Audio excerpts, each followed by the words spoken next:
happening. We would probably not be dealing with 2 wars. Under Trump, there were 0 wars, no wars. We would probably not be in a war right now. And with same thing with Reagan. When he was in, less wars. Again, peace through strength, because America was respected again in Ronald Reagan's day and in Trump's day. Trump out of office, what do we have? 2 wars under Biden.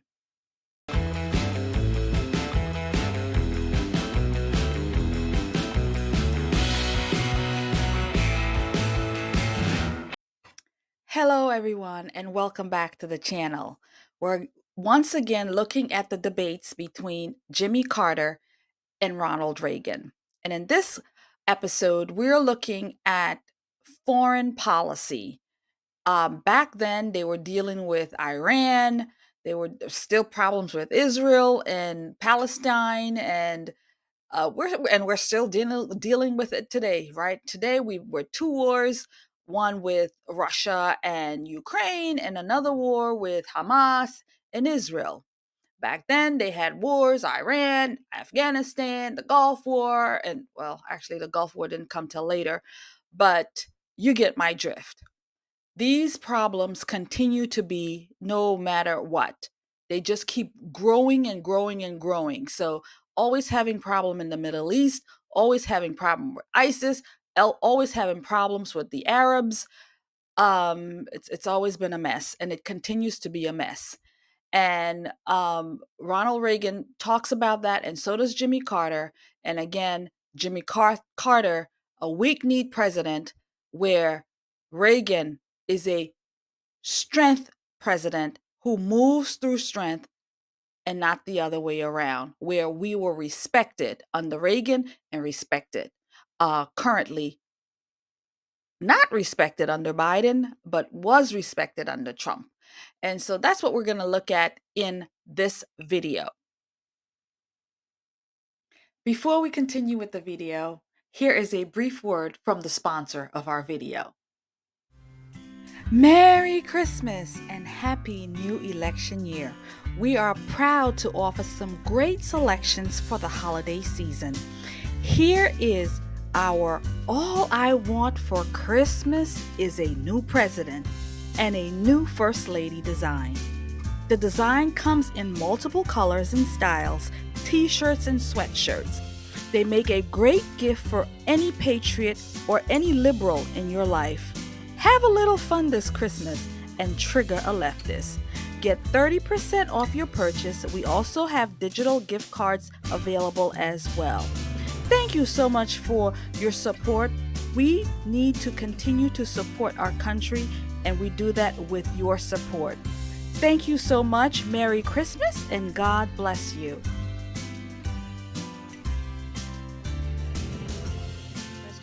You've had suggested that there would be no Iranian crisis had you been president, because we would have given firmer support to the Shah. But Iran is a country of 37 million people who were resisting a government they regarded as dictatorial. My question is not whether the Shah's regime was preferable to the Ayatollahs, but whether the United States has the power or the right to try to determine what form of government any country will have, and do we back unpopular regimes whose major merit is that they are friendly to the United States?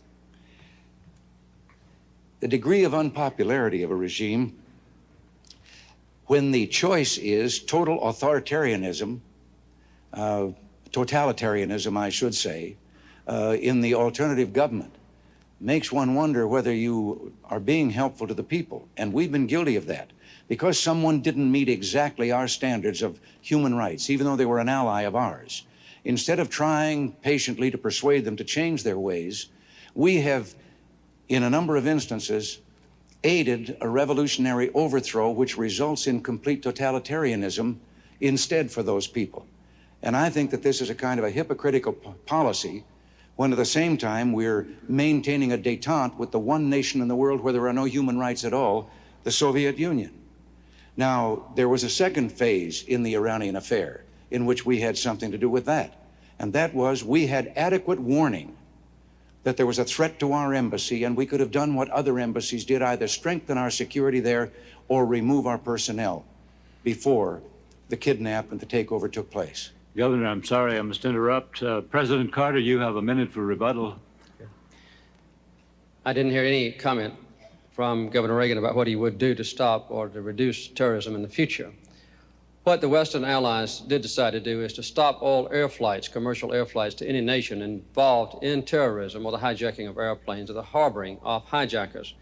Secondly, we all committed ourselves, as have all my predecessors in the Oval Office, not to permit the spread of nuclear weapons to a terrorist nation or to any other nation that does not presently have those weapons or capabilities for explosives. Third, not to make any sales of material or weapons to a nation which is involved in terrorist activities. And lastly, not to deal with the PLO until and unless the PLO recognizes Israel's right to exist and recognizes UN Resolution 242 as a basis for Middle East peace. These are a few of the things to which our nation is committed, and we will continue with these commitments. Governor Reagan, you have the last word on that question. Yes, I have no quarrel whatsoever with the things that have been done, because I believe it is high time that the civilized countries of the world made it plain that there is no room worldwide for terrorism. There will be no negotiation with terrorists of any kind. And while I have a last word here, I would like to correct a misstatement of fact by the President. I have never made the statement that he suggested about nuclear proliferation, and nuclear proliferation or the trying to halt it would be a major part of a foreign policy of mine. Thank you, gentlemen. That is the first half of the debate. Peace through strength. That line right there was very popular with Ronald Reagan. He believed that we could have peace if we strengthened our military.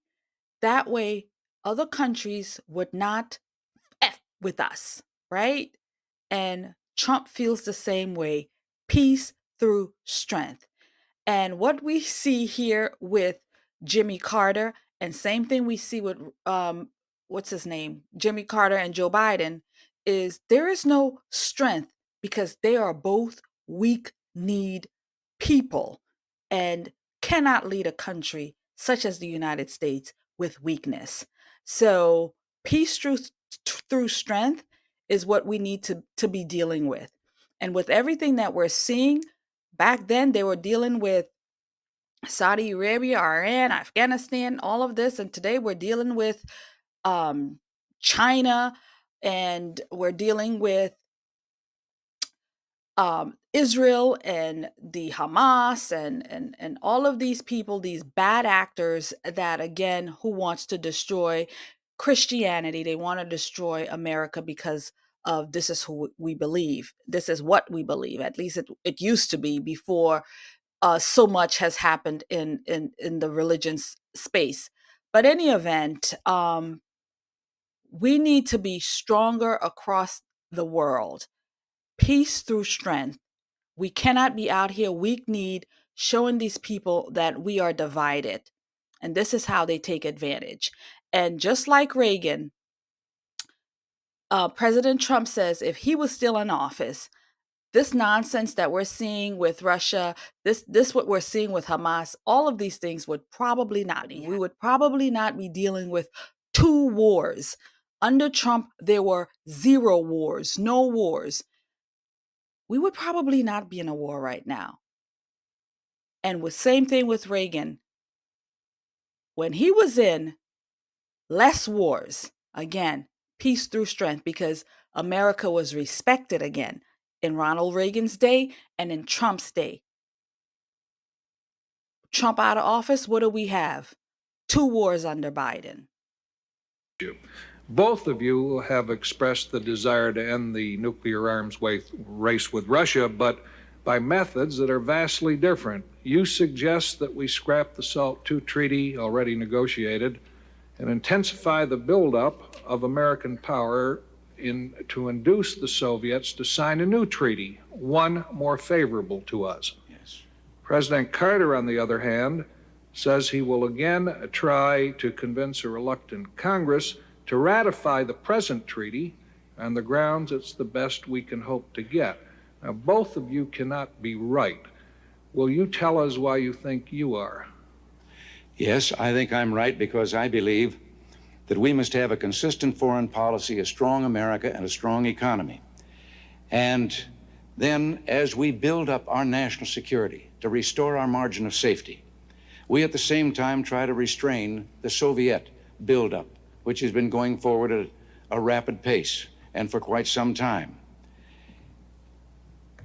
The SALT II treaty was the result of negotiations that Mr. Carter's team entered into after he had asked the Soviet Union for a discussion of actual reduction of nuclear strategic weapons. And his emissary, I think, came home in 12 hours with having heard a very definite niet. But taking that one no from the Soviet Union, we then went back into negotiations on their terms because Mr. Carter had canceled the B-1 bomber, delayed the MX, delayed the Trident submarine, delayed the cruise missile, shut down the missile man, the Minuteman missile production line, and whatever other things that might have been done. The Soviet Union sat at the table knowing that we had gone forward with unilateral concessions without any reciprocation from them whatsoever. Now, I have not blocked the SALT II treaty, as Mr. Carter and Mr. Mondale suggest that I have. It has been blocked by a Senate in which there is a Democratic majority. Indeed, the Senate Armed Services Committee voted 10-0 with 7 abstentions against the SALT II treaty and declared that it was not in the national security interests of the United States, besides which it is illegal, because the law of the land passed by Congress says we cannot accept a treaty in which we are not equal. And we're not equal in this treaty for one reason alone. Our B-52 bombers are considered to be strategic weapons. Their backfire bombers are not. Governor. So, what I got out of that answer from President Reagan is that America, again, has been put last. So, America last didn't just start with us, it was always there. They've always been putting America last, going to the table, weak knees, coming out with deals that does not benefit America. That's what I got out of that. And Jimmy Carter supports anything that does not benefit America. Isn't it sad how this is who the Democrat Party is? They've always been this way. They have always been America last, and it's just been pushed to, unbelievable levels now. And Trump say it, America first. This is where we need to go, and Reagan as well. America first is where we need to go. We need to put America's benefits before anybody else, any other country.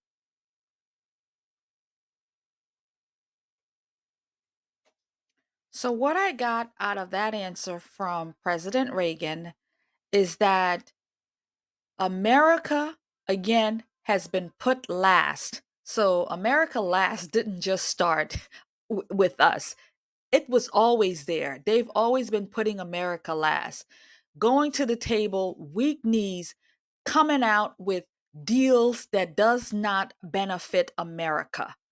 That's what I got out of that. And Jimmy Carter supports anything that does not benefit America. Isn't it sad how this is who the Democrat Party is? They've always been this way. They have always been America last, and it's just been pushed to, unbelievable levels now. And Trump say it, America first. This is where we need to go, and Reagan as well. America first is where we need to go. We need to put America's benefits before anybody else, any other country. Carter, both of you have expressed the desire to end the nuclear arms race with Russia, but through vastly different methods. The governor suggests we scrap the SALT II treaty, which you negotiated in Vienna, signed in Vienna, intensify the buildup of American power to induce the Soviets to sign a new treaty, one more favorable to us. You, on the other hand, say you will again try to convince a reluctant Congress to ratify the present treaty on the grounds it is the best we can hope to get from the Russians. You cannot both be right. Will you tell us why you think you are? Yes, I'd be glad to. Inflation, unemployment, the cities, all very important issues, but they pale into insignificance in the life and duties of a president when compared with the control of nuclear weapons. Every president who has served in the Oval Office since Harry Truman has been dedicated to the proposition of controlling nuclear weapons, to negotiate with the Soviet Union, balanced, controlled, observable, and then reducing levels of atomic weaponry. There is a disturbing pattern in the attitude of Governor Reagan. He has never supported any of those arms control agreements. The limited test ban, SALT I, nor the anti-ballistic missile treaty, nor the Vladivostok treaty negotiated with the Soviet Union by President Ford, and now he wants to throw into the wastebasket a treaty to control nuclear weapons on a balanced and equal basis between ourselves and the Soviet Union, negotiated over a 7-year period by myself and my 2 Republican predecessors. The Senate has not voted yet on the Strategic Arms Limitation Treaty. There have been preliminary skirmishings in the committees of the Senate, but the treaty has never come to the floor of the Senate for either a debate or a vote. It's understandable that a senator in the preliminary debates can make an irresponsible statement or maybe an ill-advised statement. You've got 99 other senators to correct that mistake, if it is a mistake.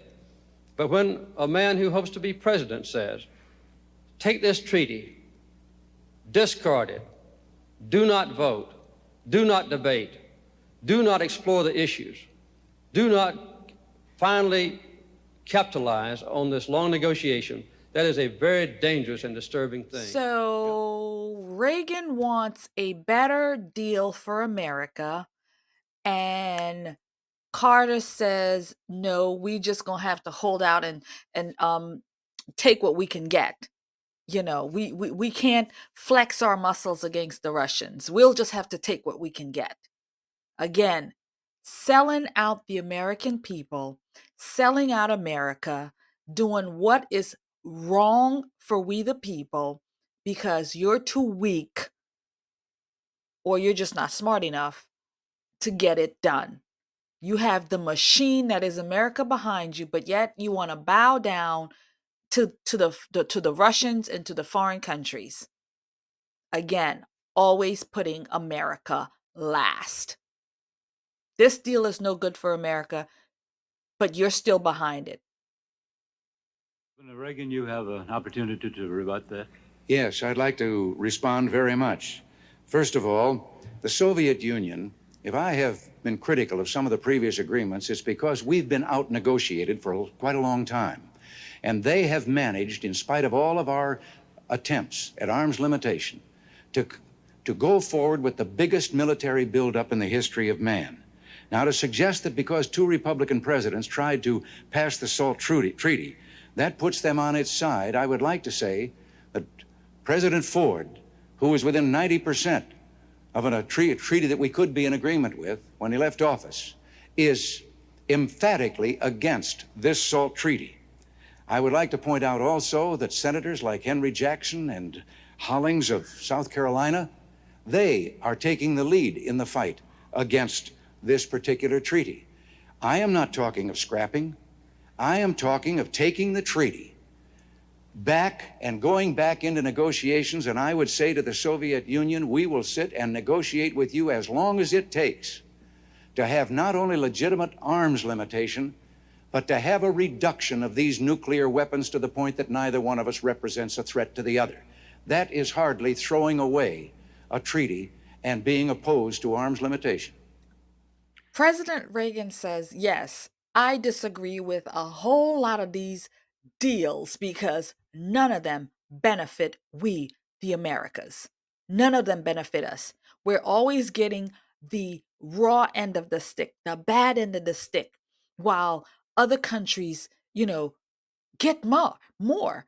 And Trump says it best, we weren't getting what would he says? We wasn't getting a penny from these different deals that they've put us in. Nothing. We pay for everybody's deals. NATO, we pay for everybody's war. We pay for everybody's needs. Everybody has their hands out. But we get nothing out of these deals. And he says, you know what? That's going to change. We're going to get something out of that. And again, putting America first. And one of the reasons they hate him so much is because he came to work and he put the Americas first outside of foreigners. This is one thing that they can't understand. Well, we the people understand it because we the people deserve to be put first. America deserves to be put first. And under these Democrat policies, all they've done is sell out the country to foreigners. Yes. Governor Reagan is making some very misleading and disturbing statements. He not only advocates the scrapping of his treaty, and I don't know that these men that he quotes are against the treaty in its final form, but he also advocates the possibility, he said it's been a missing element, of playing a trump card against the Soviet Union of a nuclear arms race and insisting upon nuclear superiority by our own nation as a predication for negotiation in the future with the Soviet Union.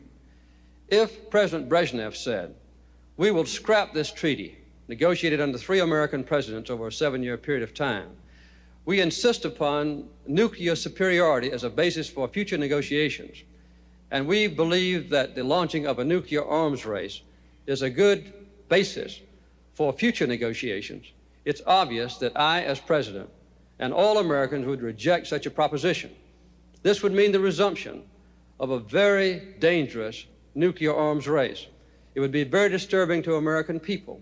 It would change the basic tone and commitment that our nation has experienced ever since the Second World War, with all presidents, Democratic and Republican, and would also be very disturbing to our allies, all of whom support this nuclear arms treaty. In addition to that, the adversarial relationship between ourselves and the Soviet Union would undoubtedly deteriorate very rapidly. This attitude is extremely dangerous and belligerent in its tone, although it's... I'm really trying to understand what is he talking about. But it sounds to me like gibberish, like he's not really talking about anything, he's not really saying anything, but he's just talking, making up scenarios of what could happen.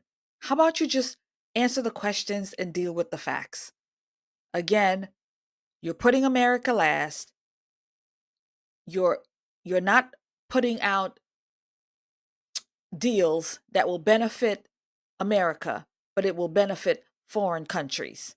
That's what you advocate for, not really for America. Governor Reagan? I know the president is supposed to be replying to me, but sometimes I have a hard time in connecting what he's saying with what I have said or what my positions are. Sometimes think it's like the witch doctor that gets mad when a good doctor comes along with a cure that'll work.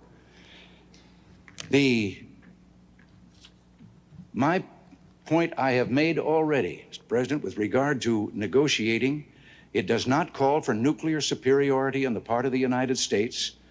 It calls for a mutual reduction of these weapons, as I say, to the point that neither of us can represent a threat to the other. And to suggest that the SALT II treaty that your negotiators negotiated was just a continuation and based on all of the preceding efforts by 2 previous presidents is just not true. It was a new negotiation because, as I say, President Ford was within about 10% of having a solution that could be acceptable. And I think our allies would be very happy to go along with a fair and verifiable SALT agreement. We absolutely love President Reagan. He was so funny. What a jab. He says, when you hear the truth, you don't want to hear the truth. Jimmy Carter is not answering the questions properly. He's pulling out pie in the sky answers, not really addressing it. Reagan has said it over and over and over again. This is not what I'm saying. But every time Carter's up, he repeats the same thing. It's typical Democrat, always sticking to their talking points and never moving no matter how many times they repeat it, that's their talking point. That's where they go. That's where they live. And again, Reagan is saying, we need to put America first. And this is how we're doing it. I'm not going to agree with any deals that doesn't put America first, unlike you, Carter. But Carter repeats the same thing. This is what you want. Again, always putting America last. So there you have it. That was some of the questions on foreign policy in the Ronald Reagan Jimmy Carter debate of 1980. Really good to go back in time and see some of these things. But unfortunately, what we're really discovering is they have always had America's interests last, and the Democrats, that is, and Republicans have always had America's best interests first when it comes to foreign policy, when it comes to giving away our, our resources, our money, our funds, and protecting other people's borders, protecting other countries' wars, and all of these things. Always America has been put last. Ronald Reagan tried to change that course and did some great things for America. And just like Donald Trump has tried to change that course and did some great things for America. But again, they reversed it all. Why? Because they are truly traitors to this country, the Democrats, that is. They do not put America first. American interest is not their priority. Their pockets is their priority, and protecting foreign lands is their priority. Look at where we are now. We have an open border crisis on our hands, and but they're out protecting Ukraine's border. They're out protecting other countries' borders, and our border is completely wide open. All of the devastation that we're seeing in these cities because of the wide open borders, because we are not protecting our sovereignty. We're seeing this in and out and everywhere, every turn, but they don't care because they don't care about America. So, any event, that's going to be it for this portion of the debates. Thank you for joining me. It's been really great going back in time and watching these things so we can get better acquainted with our history.